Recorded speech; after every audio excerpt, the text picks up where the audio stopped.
জামায়াতের আমির ডক্টর শফিকুর রহমান ভোটকেন্দ্রে শক্ত পাহারা ও নীতিগত সংস্কারের প্রতিশ্রুতি দেন শুক্রবার সন্ধ্যায় মিরপুরে অনুষ্ঠিত এক মতবিনিময় সভায়।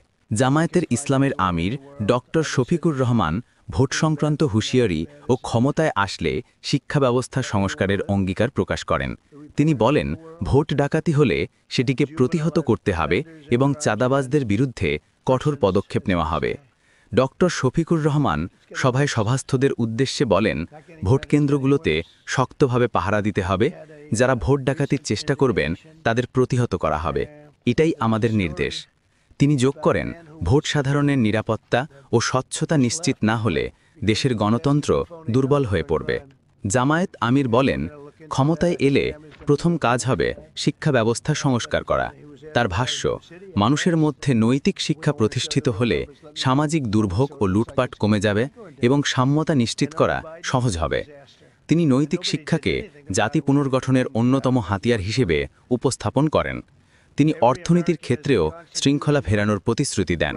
ক্ষমতায় আসলে সরকারি খাতে জবাবদিহিতা প্রতিষ্ঠিত করা হবে এবং বিদেশি বিনিয়োগকারীদের জন্য নিরাপত্তা নিশ্চিত করতে উদ্যোগ নেওয়া হবে, যাতে বিনিয়োগ ফিরে আসে ও অর্থনীতি স্থায়ীভাবে উন্নতি পায়।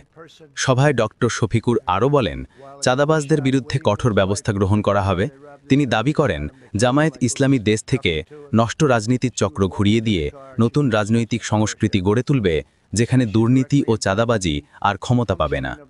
পরে তিনি জনগণের প্রতি আহ্বান জানিয়েছেন, সকলে সচেতন ও ঐক্যবদ্ধ থাকুন, ভোট কেন্দ্রে উপস্থিত থাকুন এবং ভোটার আইনের প্রতি অনুগত থাকুন।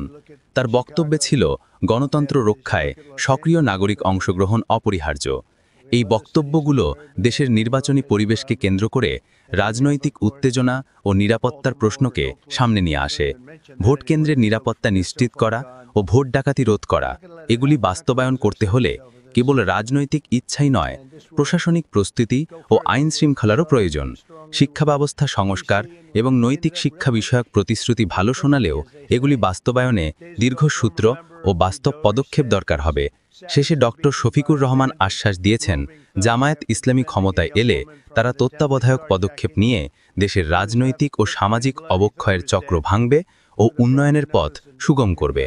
অনুষ্ঠানে উপস্থিতরা এ আহ্বানকে স্বাগত জানান এবং আগামী নির্বাচনী সময় সক্রিয় অংশগ্রহণের সংকল্প জানিয়েছেন। এ ছিল মিরপুরে জামায়াত আমিরের সাম্প্রতিক বক্তৃতার সারমর্ম।